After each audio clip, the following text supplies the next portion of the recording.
समृद्धि और शुभता ये हम सबको चाहिए होती है। समृद्धि हो गई, हमारे पास सब कुछ हो, शुभता हो कि जो भी कार्य हमारे घर पर हो वह शुभ हो। हम जब बात करते हैं सर्वे भवन्तु सुखिन, तो इसमें तो आ जाते हैं पूरे परिवार के मेंबर। पूरे परिवार के मेंबर जब एक मेन डोर से घर में एंटर करते हैं, मेन डोर से एग्जिट करते हैं, तब मेन डोर हमारे लिए कितना इम्पोर्टेंट हुआ ये समझते हैं।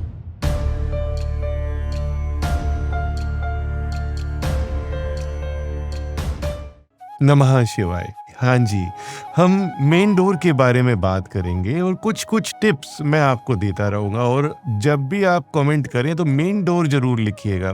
तो मेन डोर से रिलेटेड अनगिनत वीडियोस मैं आपके लिए बना सकता हूँ। सबसे पहले जो आपका मुख्य द्वार है, मेन डोर है, वो कैसा होना चाहिए।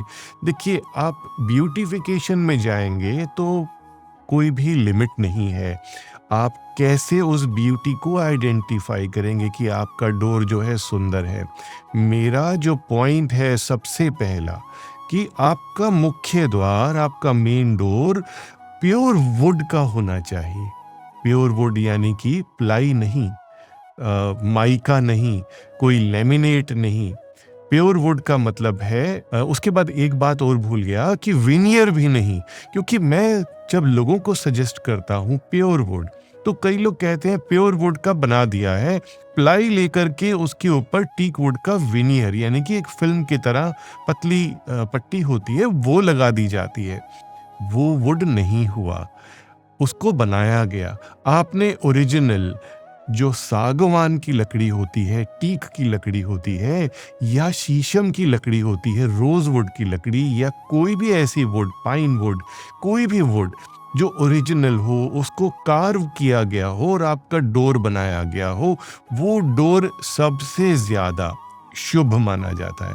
क्यों माना जाता है मालूम है आपको? क्योंकि जो लकड़ी होती है वो एनर्जीज को एब्जॉर्ब करती है। अब हम बात करते हैं किसी भी प्यूरिफायर की। आपके एसी में जो एयर प्यूरिफायर होता है, जो कार में होता है, और ओवरऑल आजकल हम बहुत सारे एयर प्यूरिफायर यूज़ कर रहे हैं। सो वो प्यूरिफिकेशंस करते हैं, लेकिन हमें ऐसा फीलिंग नहीं आती कि कुछ प्यूरिफाई हो रहा है। इसी तरीके से जो प्योर वुड होती है वो नेगेटिव एनर्जीज को प्यूरिफाई कर देती है। कोई भी नेगेटिव एनर्जी वाला इंसान, पर्सन अगर आपके घर में आया तो काफी हद तक वो जो वुड होती है, जो प्योर वुड होती है, उस नेगेटिव एनर्जी को एब्जॉर्ब कर लेती है। आप घर में थके हुए आए, आप घर में परेशान आए, कभी कभार ऐसा हो जाता है, लाइफ है, तो वो आपको एनर्जाइज कर देगी। जो फिल्टरेशन प्रोसेस है आपका हो जाएगा नेगेटिव एनर्जी का, जो हमें पॉजिटिव एनर्जी में कन्वर्जन मिल जाएगा। तो ये ध्यान आपने ज़रूर रखना है। फिर हम बात करते हैं डोर जो है कैसा होना चाहिए। टेढ़ा मेढ़ा जो साइज होते हैं वो नहीं अच्छे होते हैं। कई जगह मैंने देखा कि डोर को दोनों तरफ ऊपर से कट कर दिया जाता है, उसके मल्टी कॉर्नर्स बन जाते हैं। डोर में सिर्फ 4 कॉर्नर्स होने चाहिए, ये आपने ज़रूर ध्यान देना है। डोर अब आपका टुवर्ड्स लेफ्ट, अंदर की तरफ खुलना चाहिए।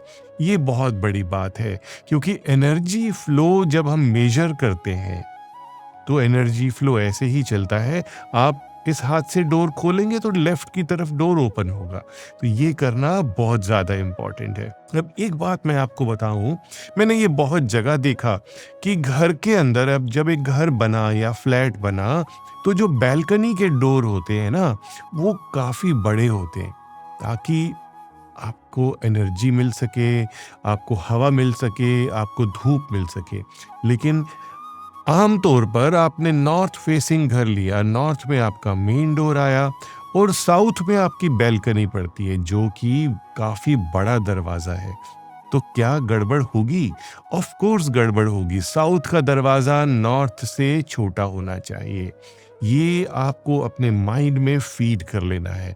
और नॉर्थ या आपका मेन डोर किस भी दिशा में हो, आपने ये ध्यान देना है कि आपका जो मुख्य द्वार है वो सबसे बड़ा होना चाहिए। पूरे घर में सारे दरवाजों से बड़ा आपका मुख्य द्वार होना चाहिए। इन बातों का जरूर ध्यान रखिए। अगर आप रखेंगे ना, तो जो सबकी खुशी है वो आपके घर में ज़रूर आएगी और सब फलेंगे फूलेंगे। ओम नमः शिवाय।